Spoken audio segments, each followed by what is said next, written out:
Hello, कैसे हैं आप लोग। मैं हूं एस के ठाकुर और अभी आप देख रहे हैं politicshub.com। स्टूडेंट्स, इस सेशन में हम लोग हाईवे इंजीनियरिंग के बारे में चर्चा करेंगे। किसके बारे में? हाईवे इंजीनियरिंग के बारे में। हाईवे इंजीनियरिंग के बारे में चर्चा करेंगे क्योंकि ये 5th सेमेस्टर सिविल इंजीनियरिंग में एक सिलेबस है जिसको हम लोग को पढ़ना है और SBT ने इसको डिज़ाइन किया है। तो पहले हम जानते हैं इसके बारे में बुक कौन सा लेना है। तो खन्ना एंड जस्तो का एक बुक आता है, खन्ना एंड जस्तो का एक बुक आता है, खन्ना एंड जस्तो। ठीक है, इसका जो बुक है वो लिखा है किसने? खन्ना पब्लिकेशन ने, है ना। खन्ना पब्लिकेशन का ये बुक है और ये जो है खन्ना एंड जस्तो उसका राइटर है हाईवे इंजीनियरिंग का।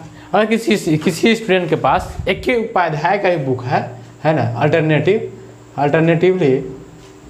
अल्टरनेटिव किसका है ना। एक के उपाध्याय का जो बुक होगा वो बुक होगा तो भी काम चल जाएगा। ठीक है स्टूडेंट्स, तो एक के उपाध्याय का बुक जो होगा उससे भी काम चलाया जा सकता है। स्टूडेंट्स, अब हम चर्चा करेंगे कि ये जो सिलेबस है वो कुछ इस प्रकार से 8 यूनिट है ना डिजाइन किया गया है। किसके द्वारा? SBT के द्वारा, जो कि AICTE all India council of technical education के द्वारा फिक्स किया गया है और वो पूरे ऑल इंडिया में चलती है। तो ये जो है हाईवे इंजीनियरिंग का जो सिलेबस है उसमें पहला यूनिट क्या है, या फिर ये पहले अगर ये जाने कि हाईवे इंजीनियरिंग का इंट्रोडक्शन क्या हो सकता है, तो नाम से भी जाहिर है कि एक ऐसा इंजीनियरिंग होगा जिससे हम लोग रोड को बनाएंगे, है ना। जितने भी टाइप्स के रोड होंगे उसको हम लोग डील करेंगे, तो उसको हम क्या बोलेंगे? हाईवे इंजीनियरिंग में बनाएंगे। तो हाईवे इंजीनियरिंग वो होगा जो कि जितने भी सड़क हैं उन सारे सड़क के निर्माण संबंधी प्रक्रियाओं के बारे में डील करेगा। उसके बारे में हम लोग पढ़ेंगे कि वो बनेगा कैसे, किस मटेरियल का बनेगा, उसमें बनाने के लिए क्या क्या सिस्टम चाहिए, कैसा रोड मैप तैयार होगा। इन सारी चीज़ों के बारे में हम लोगों को बताया कौन? हाईवे इंजीनियरिंग को, है ना। इंस्टीट्यूट ऑफ ट्रांसपोर्टेशन इंजीनियरिंग में कुछ नहीं कुछ डेफिनेशन दिया है। उस सारी चीज़ों को हम लोग आने वाले लेक्चर्स में देखेंगे।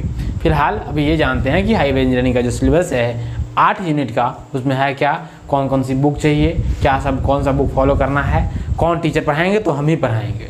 आपको हम बता दें कि 5th सेमेस्टर की सारी सब्जेक्ट्स मैं ही पढ़ाऊँगा आपको पॉलिटिक-हब नाम के ऐप पे। उसके बाद अगर बात की जाए तो रोड इंजीनियरिंग वो इंजीनियरिंग होगा जो कि डिफरेंट टाइप्स के रोड के बारे में बताएगा और उसका क्या एक्सपांसन है हमारे ऑल ओवर इंडिया में उसके बारे में बताएगा, है ना। कि आपका हाईवे क्या होता है ना, लोकल स्ट्रीट क्या है ना, कलेक्टर स्ट्रीट क्या है, ये सारी चीज़ के बारे में बताएगा हमको कौन सा? Road engineering. दूसरा है unit number 2, investigation of for road project. मतलब कि किसी रोड प्रोजेक्ट को बनाने के लिए क्या क्या जांच पड़ताल की आवश्यकता पड़ेगी। जैसे कि अगर रोड प्रोजेक्ट को बनाना है, मतलब कि किसी रोड को बनाना है तो पहले क्या होगा? पहले तो उसका टोपोग्राफिकल सर्वे होगा।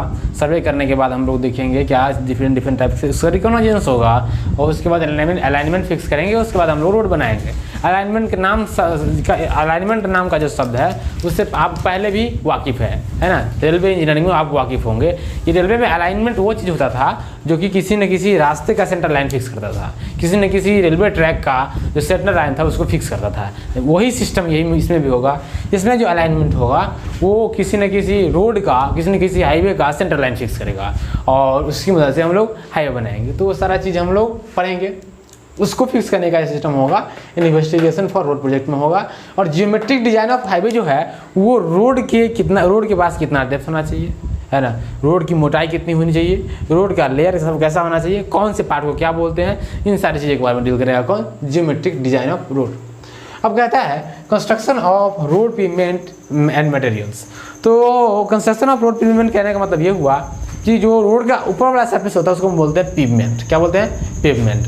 मतलब कि पेवमेंट वो सरफेस होता है जो कि रोड का ऊपर वाला मोटा सा स्लैब टाइप का होगा, है ना। तो उसको बोलेंगे हम लोग क्या? कंस्ट्रक्शन ऑफ पेवमेंट हम लोग पढ़ेंगे उसको। ठीक है। अब है ट्रैफिक इंजीनियरिंग। ट्रैफिक इंजीनियरिंग क्या होगा कि ऐसे आप लोग सिग्नलिंग के बारे में बहुत सारी चीज़ सुने होंगे। सिग्नलिंग, है ना।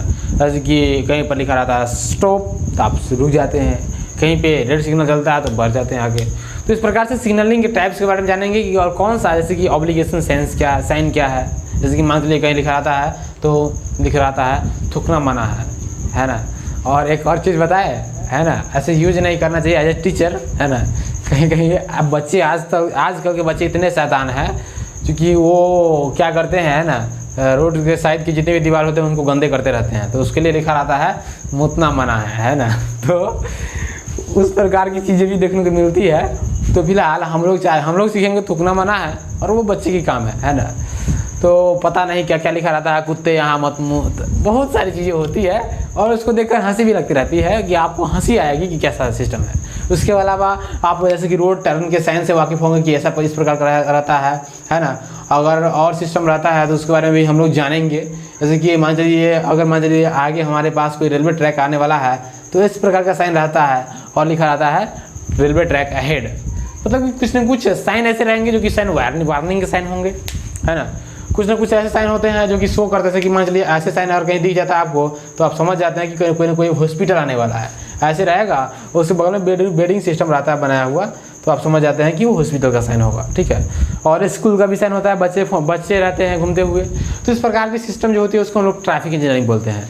ट्रैफिक इंजीनियरिंग में हम लोग ट्रैफिक से रिलेटेड ट्रैफिक डेंसिटी के बारे में चर्चा करेंगे कि क्या ट्रैफिक डेंसिटी होती है। उसके अलावा ट्रैफिक इंजीनियरिंग के बारे में, जैसे कि आप लोग अपने शहर में जाते होंगे, जैसे कि कोई स्टूडेंट अगर दरभंगा का होगा या फिर कोई स्टूडेंट अगर मान चलिए दरभंगा का होगा तो उसको पता होगा कि दरभंगा क्या कहेंगे, है ना।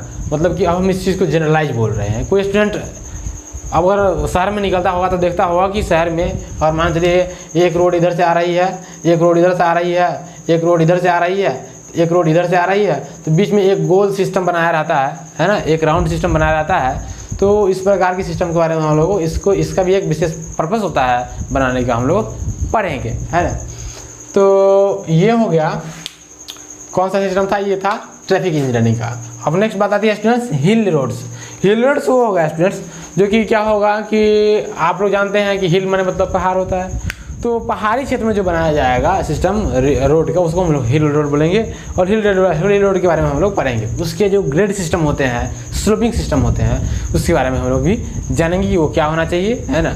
उस पर क्या मैक्सिमम अलाउबल स्पीड होना चाहिए, क्योंकि जो स्पीड यहाँ होगा वो स्पीड वहाँ नहीं होगा।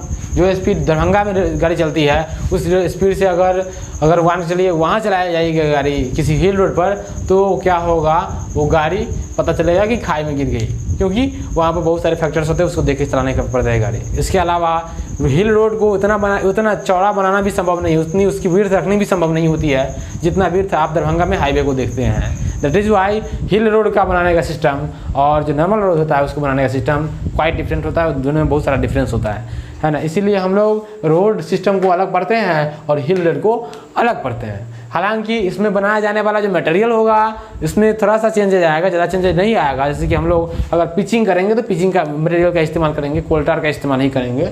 लेकिन अगर मान चलिए ढलाई करते हैं तो ढलाई का सिस्टम में कंक्रीट का इस्तेमाल करेंगे, है ना। तो वो मटेरियल जिससे रोड बनने वाला होगा वो तो फिक्स ही रहेगा, वही यूज करना है। लेकिन क्या होगा कि जो मटेरियल का डेप्थ होगा उसके बाद रोड की जो चौड़ाई होगी, रोड का जो अलाइनमेंट होगा, रोड का जो ग्रेड होगा, उसको उसमें कुछ ना कुछ चेंजेज आ जाएगा, है ना। तो इस प्रकार से हम लोग हिल रोड के बारे में चर्चा करेंगे। ड्रेनेज ऑफ रोड्स के बारे में चर्चा करें तो बताया जाएगा इसमें एक बात कि अगर मान लीजिए कोई रोड बनाते हैं तो रोड के बगल में नाला भी बना होना चाहिए ताकि रोड से पानी का एनी टाइम एक्सट्रैक्शन हो सके, है ना। थोड़ा सा लाइट करने के लिए ये बताया जाए कि अगर मान लीजिए कोई रोड का सर्फेस है, अगर इस पर पानी लग जाएगा तो पानी क्या कर जाएगा, अंदर रिस जाएगा, जिसके कारण क्या होगा, इस रोड का सर्फेस खराब हो जाएगा। दैट इज वाई हम लोगों के पास ये जानकारी होनी चाहिए कि इस रोड को कैसा बनाना है और ताकि इस पर पानी नहीं रहेगा। इस पर पानी नहीं रखने के लिए दो ही इलाज हो सकता है, या तो इस रोड का पूरा कर्व बना दो या फिर ऐसे बनाओगे, मतलब कि कुछ इस प्रकार का बना दो, है ना, और इधर भी नाला बना दो और इधर भी नाला बना दो। तो जितना भी रोड देखोगे कुछ इसी प्रकार का रोड आपको दिखेगा अभी फिलहाल, मतलब कि इस पर गाड़ियाँ चलती रहती हैं, हाँ इस पर गाड़ियाँ चलती रहती हैं और ये नाला हो जाता है, इससे पानी सिस्टम चलता रहता है। अगर किसी भी प्रकार से इस पर पानी लग गया तो क्या होगा स्टूडेंट्स, पानी रिस जाएगा और अंदर चला जाएगा, जिसके कारण आपका पूरा पेमेंट बनाया हुआ बर्बाद हो जाएगा, नास्ते नाबूद हो जाएगा, रोड, है ना, पहले से ही टूट जाएगा। मतलब कि रोड ज़्यादा नहीं चलेगा, टूट जाएगा, है ना, प्रशासन आएगी आपको अरेस्ट करेगी, चले जाएगी, है ना। इसीलिए आप एक सिविल इंजीनियर है, आपको क्या करना चाहिए इस बात की जानकारी आपको होनी चाहिए, है ना स्टूडेंट्स। तो ये बात हो गई ड्रेनेज ऑफ रोड में। अब आती है students maintenance and repair of road. तो maintenance and repair of road जो होगा स्टूडेंट्स वो चीज़ के बारे में बताएगा कि रोड अगर मान लीजिए आप बनाते हैं तो फिक्स नहीं रहता है, वो उसमें कुछ ना कुछ डिसइंटीग्रेशन आती है, मतलब कि उस पर गाड़ियाँ जब चलेंगी बराबर तो क्या होगा उसमें उसका जो सरफेस होगा पेमेंट का सरफेस उसमें कुछ ना कुछ है ना स्टाम्प मतलब कि आपको देखने को मिलेगा कुछ ना कुछ गड्ढे हो गए हैं। तो उस गड्ढे को रिपेयर करने के लिए कुछ ना कुछ सिस्टम चाहिए ना, तो उसके लिए हम लोग पीरियडिक मेंटेनेंस पढ़ेंगे है ना, एनुअल मेंटेनेंस पढ़ेंगे है ना, और इसके अलावा स्पेशल टाइप्स ऑफ मेंटेनेंस भी पढ़ेंगे है ना। तो ये सिस्टम आएगा maintenance and repair of road में। तो आप लोगों ने अभी तक ये जाना कि ये जो है हाईवे इंजीनियरिंग का क्या सिस्टम है और इसमें क्या पढ़ाई होने वाली है, और आपको बताया जाए इस कोर्स के बारे में। तो इस कोर्स की पूरी जानकारी आपको ऐप पर दे दी जाएगी। इसके अलावा इसका यूट्यूब लेक्चर जो है वो भी अपलोड किया जाएगा। और अगर बात किया जाए कि आप लोगों के लिए क्या है, आप लोगों के लिए स्पेशल ये चीज़ है कि आप लोग क्या करो कि मेरा जो व्हाट्सएप नंबर है 919137 है 073 है ना 73346 है ना 9137073346। इस नंबर पर आप क्या करो कांटेक्ट करो है ना, कांटेक्ट करो। और क्या होगा कांटेक्ट करना है इस नंबर पे। इस नंबर है, ये नंबर है मेरा यानी कि SK ठाकुर का, आप हमसे कांटेक्ट कर सकते हो। और स्टूडेंट्स आप अपनी कोई भी क्वेरीज जो कि सिविल इंजीनियरिंग से रिलेटेड है, आप 3rd सेमेस्टर में हो पास आउट हो उससे बस नहीं है, आप पूछ सकते हो, ठीक है। This number is such a number which provides all the facility regarding the civil engineering syllabus and civil engineering stream. Okay, so ये नंबर जो है 24 आवर्स अपडेटेड रहता है, आप इस पर मैसेज कीजिए।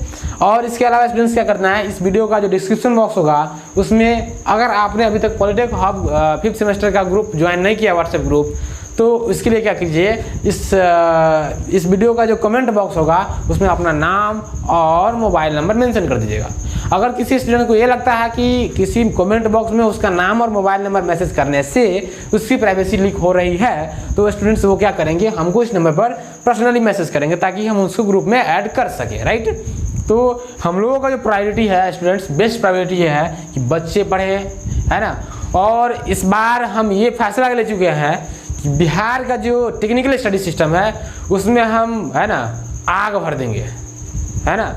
स्टूडेंट्स को इस प्रकार से तैयार करना है, इस प्रकार से पॉलिटेक हब पर तैयार करना है कि स्टूडेंट्स को ना तो SSC JEE के लिए पढ़ना पड़ेगा और न ही अदर कॉम्पिटिटिव एग्जामिनेशन के लिए टेक्निकल पेपर के बारे में पढ़ना पड़ेगा जो मैं पढ़ाऊँगा।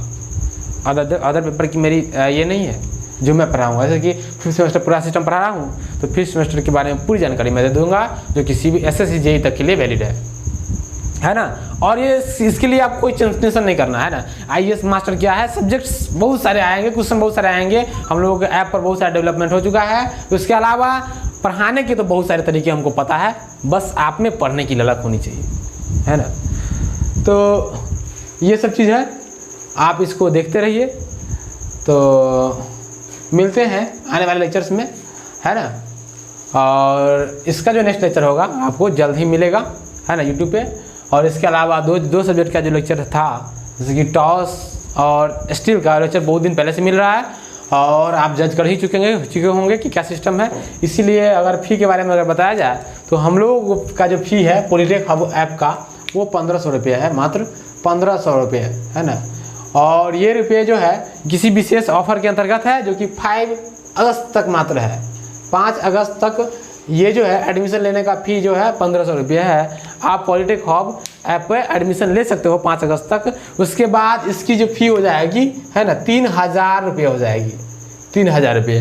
क्योंकि स्टूडेंट्स हम जानते हैं कि आप में जितने भी बच्चे होंगे वो क्या करेंगे 1500 रुपये में ही अपना एडमिशन ले लेंगे, मतलब कि 5 अगस्त से पहले ही अपना एडमिशन ले लेंगे। रही बात डेमो क्लास की, आप पढ़ाते कैसे हो, हम पढ़ाते कैसे हैं, इस बात की जानकारी के लिए तो बहुत सारा चीज़ अवेलेबल है। आप यूट्यूब पर जाओ है ना, लेक्चर का तो मैं क्या सिलसिला लगा रखा हूँ है ना, तो आप जाओ उसको देखो। लगभग तो मैंने अपने यूट्यूब चैनल polytechhub.com पे 100 लेक्चर अपलोड कर दिया है ना। आप जाके देख सकते हो कि किस प्रकार की क्वालिटी चल रही है वहाँ पे और वहाँ से फॉलो कर सकते हो। फिलहाल इस सब्जेक्ट की लेक्चर्स कुछ ना कुछ जरूर जाएंगी, आप देखते रहेंगे बिल्कुल, राइट। तो मिलते हैं आने वाले लेक्चर्स में, धन्यवाद।